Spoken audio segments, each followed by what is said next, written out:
அந்த திட்டத்தின்படி மத்திய அரசு ஒதுக்கிய பணத்தை எத்தனை கோடியை திருப்பி அனுப்பியிருக்கிறார்கள் என்ற புள்ளி விவரத்தை இந்த நூலிலே ஆசிரியர் அவர்கள் குறிப்பிட்டிருக்கிறார்கள்.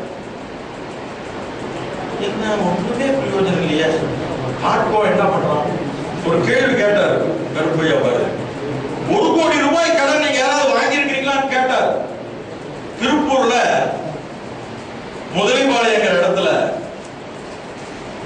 இந்த நூற்பாலைகள் வைப்பதற்கு ஒரு 100 பேரை தாழ்த்தப்பட்டவர்களை தேர்ந்தெடுத்து 100 பேருக்கு 100 கோடி ரூபாய் பணம் கொடுத்து நூற்பாலை வைக்கலாம்னு முடிவு பண்ண ஒரு 5 ஆண்டுகளுக்கு முன்பு. நீங்க பாத்தீங்கன்னா நிறைய நம்ம IAS IPS ஆபீசர் பூரா அதுல பினாமி பேர்ல ரெஜிஸ்டர் பண்ணிட்டாங்க. நம்மளால ஃபுல்லா ரெஜிஸ்டர் பண்ணிட்டாங்க. அப்புறம் நம்மால இருக்காங்க அங்க இருக்கிற அருந்ததியர்களும் மற்றவங்க எல்லாம் பினாமி பேர்ல கவுண்டர் இவர் வாங்குறார், இவர் பேர்ல வாங்கிறது கவுண்டரை நடைமுறைப்படுத்துது. வழக்கமா அந்த தாட்கோ கடைகள் அப்படித்தானே இருந்து கொண்டிருக்கு. இது வரைக்கும் நம்ம தட்டி கேட்க முடியவில்லையே. ஆக 100 கோடி கடன் அல்ல, இன்னும் எதுவுமே இங்க கிடைக்க போறது இல்ல. அவர்கள் திட்டமிட்டிருக்கிறார்கள். என்ன மனு தர்மம் என்ன சொல்லுது? நீங்க இங்கிருந்து ஆரம்பிக்கணும்.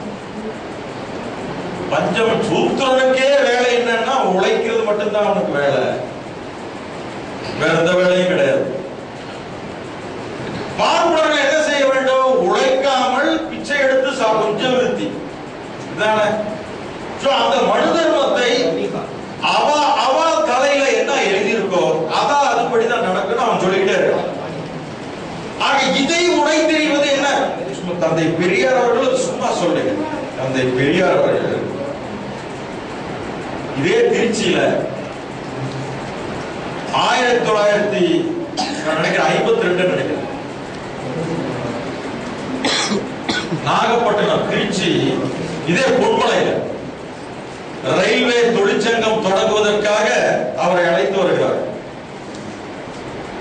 Southern railway men's union SRMU, southern railway men's union. அப்போ 1952 அப்ப SRMU கிடையாது, இல்ல இல்ல அது தொடங்குறதுக்காக அவர் அழைத்திருந்தாரு. ஆதாரங்கள் இருக்கு. இல்ல ஆதாரம் நீ பேச பாருங்க. SRMU southern railway men's union, நீங்க சொல்றது இல்ல மென்ஸ் யூனியன். நான் சொல்றது வேற, நீங்க சொல்றது வேற. மென்ஸ் யூனியன் அந்த தொடங்குறதுக்கு அவர் இங்க பொன்மலையில அந்த சங்கத்தை தொடங்கி வைக்கும் போது அவர் பேசுறாரு, இதனால் வரைக்கும் கம்யூனிஸ்டுகளுடைய தலைமையில் இந்த நாட்டில் தொழிற்சங்கங்கள்லாம் இருக்குது. ஒரு ஸ்ட்ரைக் நடந்திருக்கு. இங்க இருக்கிற பொன்மையில் இருக்கிற இந்த ஒர்க் ஷாப் இதுக்கு முன்னாடி இங்க இருந்தது இல்லைங்க. நாகர்கோயில் இருந்து நாகப்பட்டினத்துல இருந்து ஒரு மிகப்பெரிய வேலை நிறுத்தத்துக்கு பிறகு அது இங்கே மாற்றப்பட்டிருக்கு. அப்போ அவர் பெரியார் என்ன அதுல அன்றைக்கு பதிவு செய்கிறார் என்று சொன்னால், இங்க இருக்கிற கம்யூனிஸ்டுகள் நமக்கு கூலி உயர்வு வாங்கி தர்றாங்க, எல்லாம் பண்றாங்க. ஆனா அந்த கூலி உயர்வு வாங்கி தந்த பிறகு அந்த பணம் எப்படி செலவு செய்வது என்று நாம் சொல்லித் தரவில்லை. கூலி உயர்வு வாங்கி தந்த பிறகு அந்த பணத்தை எடுத்துக்கொண்டு இவன் பழனிக்கும் திருப்பதிக்கும் மொட்டையடிக்க போய் கொண்டிருக்கிறான். போனஸ் வாங்கினா முதல் வேலையா எனக்கு போனஸ் கிடைச்சா திருப்பதியில மொட்டை போட்டுக்கிறேன் தான் வேணும். நான் சொல்றது இல்ல, பெரியார் அன்னைக்கு பேசியிருக்காரு, இதே ஊர்ல பேசியிருக்காரு 52ல. நீங்க யாராவது 60 ஆண்டுகளுக்கு மேல அப்படிப்பட்ட நிலையில் அவர் சொல்றாரு, திராவிடர்கள் அவர் சொல்ற அந்த கணக்குப்படி திராவிடர்கள்னாலே உழைப்பாளியை தான் போடாம யாரும் இங்க பார்ப்பனர்கள் கிடையாது. ஆனா பார்ப்பனர்கள் எல்லாம் வேற பெரிய சொக்சான வேலைகளில் அவர்கள் கொண்டிருக்கிறார்கள். தொழிற்சங்கத்துடைய தலைவர்களும் பார்ப்பனர்களாகவே இருக்கிறார்கள். தொழிற்சங்கத்துடைய தலைவர்களும் பார்ப்பனர்களாகவே இருக்கிறார்கள். ஒரு பட்டியலே போடுறார். இத்தனை பேர் பிபி கிரியில் இருந்து ஆரம்பிச்சு அவர் போடுற பட்டியலை பாத்தீங்கன்னா அத்தனை பேரும் பார்ப்பனர்கள். அப்பதான் அந்த கூட்டத்திலே சொல்றாரு, தொழிற்சங்கங்களில் தொழிலாளர்களே தான் அதனுடைய நிர்வாகிகளாக வர வேண்டுமே தவிர வெளியிலிருந்து ஆட்கள் வரக்கூடாது. வரக்கூடாது என்று அன்னைக்கு அவர் சொல்றாரு. வெளியிலிருந்து ஆள் வரக்கூடாது, இந்த தொழிற்சாலையில இருக்கிறீங்கன்னா நீங்க தான் இருக்கணுங்க அப்படின்னு அவர் சொல்றாரு. அந்த ரெக்கார்டு அதுல பண்றாரு. இது எதற்கு நான் சொல்றேன்னா, 52 தொடங்கி இன்னைக்கு வரைக்கும் அந்த போராட்டம் தொடர்ந்து போய் என்ன முடிஞ்சோம். இன்னைக்கு அந்த திராவிடர்கள் என்று சொல்லக்கூடிய, இப்ப திராவிடர்கள்னா சூத்திரர்கள் ஆகி போச்சுங்க. அதான் 19 இப்ப சூத்திரர்கள் எல்லாம் உயர் ஜாதிக்காரர்கள் என்ற பெயர் மாற்றப்பட்டிருக்கிறது. எப்படி நாடார்கள் ஒரு காலத்துல என்ன அவங்களுக்கு பேரு, இன்னைக்கு என்ன பேரு? இன்னைக்கு எந்த உயர்ந்த நிலையில் இருக்கிறார்கள் அவர்கள் அந்த நிலைதான். இதேதான் எல்லாருக்கும் அதே நிலைதான். ஆக இவர்கள் எல்லாம் பார்ப்பனர்களுக்கு அடிமையாக இருந்து வேலை செய்தவர்கள். இன்றைக்கு நம்மை அடிமைப்படுத்துவதற்கான அத்தனை வேலைகளையும் செய்து கொண்டிருக்கிறார்கள். இதிலிருந்து விடுபடுவது எப்படி என்றால், நான் ஏற்கனவே சொன்னேன், சிறப்பு கூறு திட்டத்திலே மத்திய அரசிலிருந்து பணம் ஒதுக்குகிறார்கள். அதை முறைப்படி இவர்கள் செலவு செய்வதில்லை.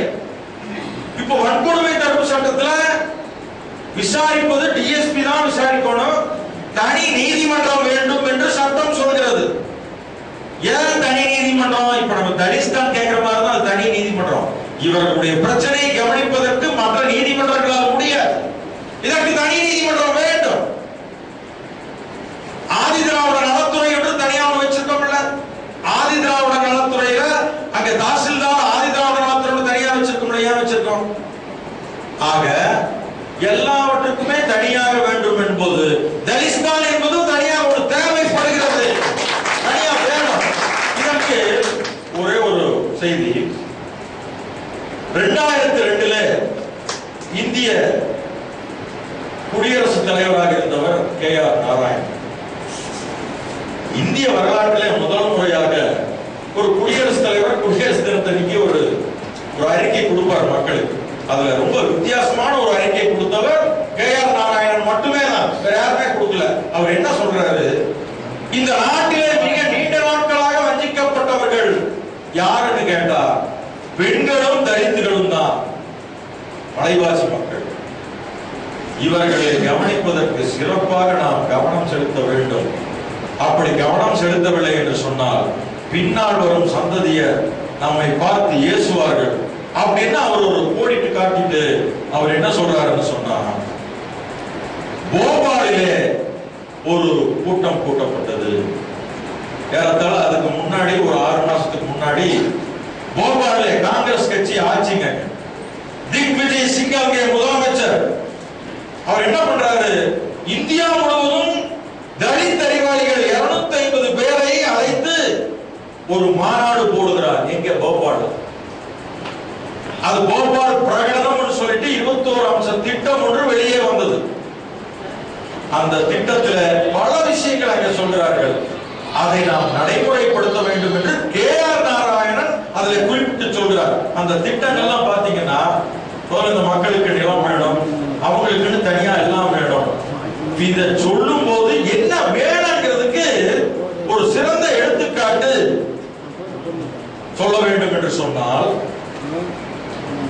அமெரிக்க நாட்டில் கருப்பர்கள் இருக்கிறார்கள். கருப்பர்கள் மட்டுமல்ல, இஸ்பானியர்கள் என்கிற ஒரு சிறுபான்மை மக்களும் இருக்கிறார்கள். இவர்களுக்கும் அங்க இருக்கிற அமெரிக்கர்களுக்கும் இடையிலே பிரச்சனை.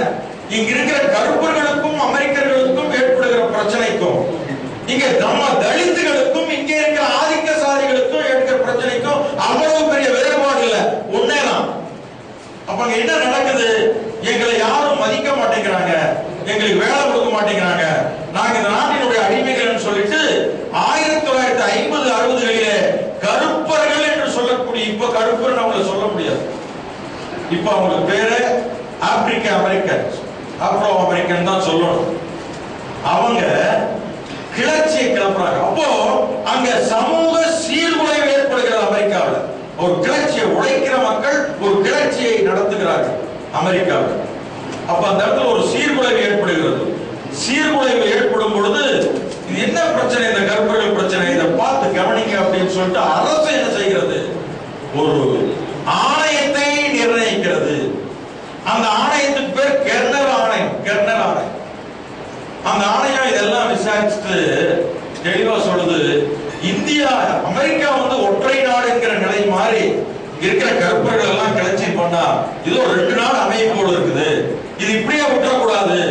இவங்களும் அமெரிக்கா மக்களை போல என்ன ஸ்டேட்டஸ் அமெரிக்க குடிமக்கள் தான் அந்த கருப்பர்களுக்கும், ஆனா கருப்பனா இருக்காங்க. இப்ப நம்மள போல இந்தியன்னு பேரு, தமிழன்னு பேரு, ஆனா நம்ம ஒதுக்கப்படுகிறோம், வஞ்சிக்கப்படுகிறோம். அதை போல அங்கே கருப்பர்கள் வஞ்சிக்கப்பட்டார்கள். அந்த கிளர்ச்சியில் அந்த கெர்னல் ஆணையம் சொல்கிறது, இதை இப்படியே விட்டால் பிரச்சனை ஆகிவிடும், இது என்னன்னு பார்க்கணும் அப்படிங்கிறது அந்த ஆணையம் சொல்லுது. அப்போ 1967 லிண்டன் ஜான்சன் அமெரிக்காவினுடைய ஜனாதிபதி, அப்புறம் அவர் என்ன சொன்ன, மைனாரிட்டி டெவலப்மெண்ட் ஏஜென்சி அப்படிங்கிற இப்ப எப்படி தாக்கோ மாதிரி ஒரு ஏஜென்சியா அங்க நியமிக்கிறாரு. இந்த மாதிரி லஞ்சமோ ஏமாற்றுத்தனமோ அங்க கிடையாது. அந்த ஏஜென்சி என்ன சொல்றது தெரியுமா, இனிமேல் அமெரிக்காவிலே 15 பேருக்கு மேல், அங்க வந்து அரசாங்க நிறுவனங்கள் எதுவுமே கிடையாது, அத்தனையுமே தனியார் நிறுவனங்கள். 15 பேருக்கு மேல் எந்த நிறுவனம் இருந்தாலும் அதில் கருப்பர்களுக்கு இத்தனை பங்கு கொடுக்க வேண்டும் சட்டம் போட்டான், இல்லாட்டி லைசன்ஸ் கேன்சல். அது மட்டுமல்ல, கருப்பர்கள் அங்கே 18, நம்மை போல 18%, இப்ப நம்ம 25% மேலேயே இருக்கோம். அப்போ 50, 60களில் ஸ்டேட்டஸ் இது. 18% கருப்பர்கள் அங்கே இருந்திருக்கிறார்கள். என்ன அருமையா! இப்ப நம்ம ரிசர்வேஷன் சொல்றோமே, அவர்கள் அதை ரிசர்வேஷன் என்று சொல்லவில்லை, மாறாக அமெரிக்காவில் அதை என்ன சொல்றாங்க தெரியுங்களா,